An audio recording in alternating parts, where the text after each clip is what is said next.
ورا پرخود رس پودکسته و خلکا به دستکین جان ترجمه هاتی حاضر کرن. جان ترجمه مرکز آویل رهایه به قدر و یک آغسته به تجربه این سالان به اریکرنا نوتر سوندخاری ترجمه اندکه. جبو اوراق رسمی و جبو کارندن ترجمه جان ترجمه به همه زمان جهانه ده خدمت آوردایه.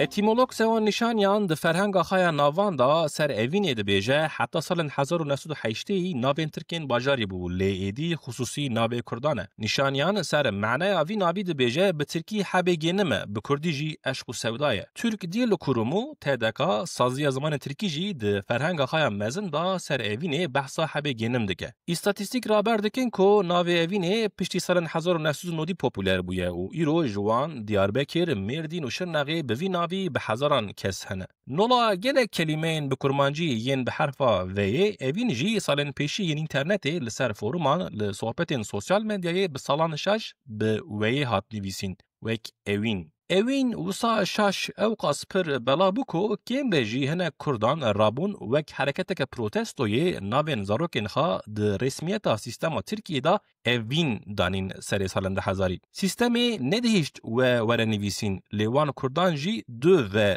دانی بون برهف دو و پیتشتکی نولا وی چیکره بون. ده زاروکیه منا کرمانجی دا اوین تنبو. عشق هبو و او عشقا جی گرک نهاتا عشقه کرن عیب بو. لسر و عیب و ازیته هر حال ملا سعید نویلی ده فرهنگ خدا لکلکا اوینی گوتیه باوی من سیدای ملا یحیا ده گوت اوینی و نوینی خوده بکه ام بمرین لی ام نبینین.